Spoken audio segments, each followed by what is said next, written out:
It's another edition of Time About the Movies, and today we're looking at Labor Day weekend 1999, September 1st, 3rd, 1999 to be exact. I'm looking at the date for the first movie that we have here. Only two movies to look at, so we can be real quick on this one here. So, plus there's not really memorable movies per se on here, but we can go through these pretty quickly. So let's just go ahead and just do that. Let's get to the first film we have here. Cuba Gooding Jr. and Skeet Ulrich in Chill Factor.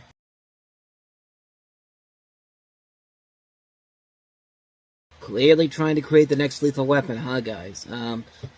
It's literally the same plot as Lethal Weapon, except these guys are police officers. One's an ice cream delivery guy, and the other's a store clerk. And the story here, you have them as these two civilians who are forced to protect a deadly chemical weapon from the hands of a group of mercenaries planning to sell the weapon to the highest bidder. And you can pretty much tell what's going to happen here. Every single thing you think is going to happen in this film happens in this movie. There is no surprises whatsoever. The two of these two guys have no chemistry whatsoever. This director, who's done a lot of Ridley Scott work, it's his first film as featured as a director. I don't think he's directed anything else since then. I could be wrong on that, but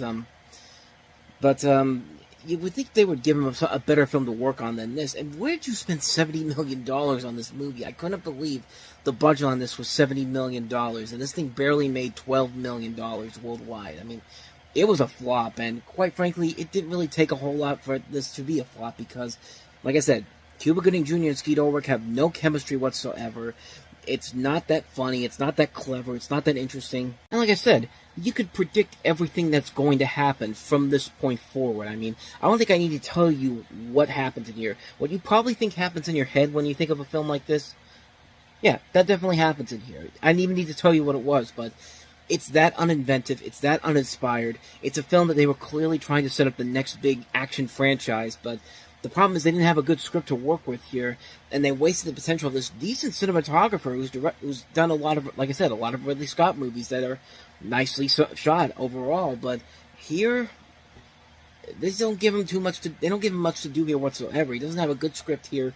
He doesn't have anything to make this thing work in the end, and it's just a major misfire on a number of levels, and it's a shame because Cuba Gooding Jr., I mean, he still can be a decent actor. We've seen him in stuff like this, we've seen him in stuff that's been much better than this, but this is one of those movies that makes you question what's your agent telling you about these films. Like, why did you take this? Like, why did you take this film? Skeet Ulrich I can understand, because Skeet Ulrich, let's be honest, he's not really that great of an action star overall, so this thing kind of faltered for him right from the get-go, but Cuba Gooding Jr., at that point in time, deserved much better than this. I mean, it's a mess of a film. Chill Factor, avoid it like the plague. So let's go ahead and move on to the last one we have here, Alec Baldwin in Outside Providence.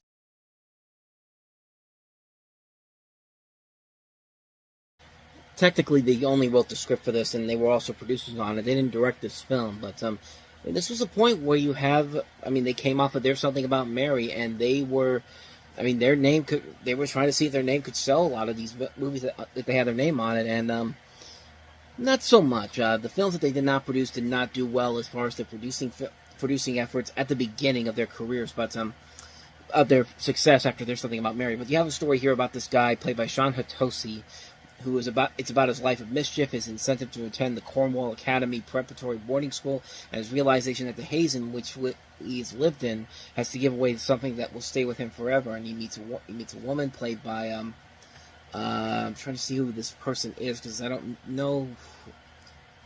It's Amy Smart. Of course I know who Amy Smart is. Road Trip. I'm trying to read the plot here and I can't find her in here. But Alec Baldwin plays his father, and Alec Baldwin is at least doing a decent job here, given like a different kind of accent that I'm used to hearing from him. But I thought he did pretty well here. The movie itself is just okay. It's a film that you could definitely tell that if the Farrelly brothers had more of an effort in the directing of this probably could have been a whole lot better. But as it is, it's not the worst thing ever. And I mean, it's definitely got a lot of elements to it that I think are very different from what we're used to seeing from the Farrelly brothers up to this point. But it definitely felt like something that, if they had more control over it, they couldn't do this because they were working on There's Something About Mary at the time.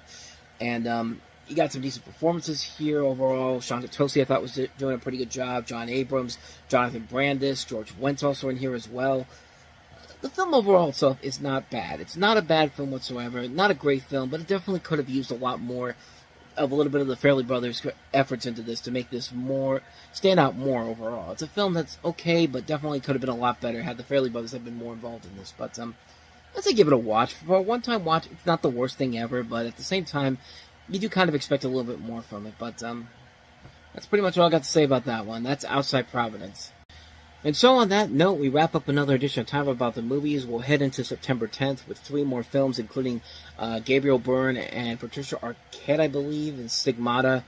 I believe it's Patricia Arquette. It could be Rosanna Arquette, but we'll find out next time. But we also have Kevin Bacon in Stir of Echoes, and also French Stewart, Brigitte Wilson, Tyra Banks, and Bill Bellamy in Love Stinks. So 3 films we'll look at next time. We'll delve into those on the next episode. But until then, thank you very much for watching, and if you want to see more videos like this, please hit the place on the next page, check out the previous episode, and also don't forget to hit the like and subscribe button if you want to see more videos like this on this channel. Now, don't go too far away, because after this gets posted, I have a new Time About the Movies flashback coming up, including 5 movies, 5 notable films: Alien Nation with James Caan and Mandy Patinkin, Punchline with Sally Field and Tom Hanks, Imagine John Lennon, the John Lennon documentary, and also, actually only 4 films, actually, Billy Crystal and Memories of Me. So we'll look at those 4 films coming up on Time About the Movies flashback, which will be coming up immediately after this gets posted, so stick around.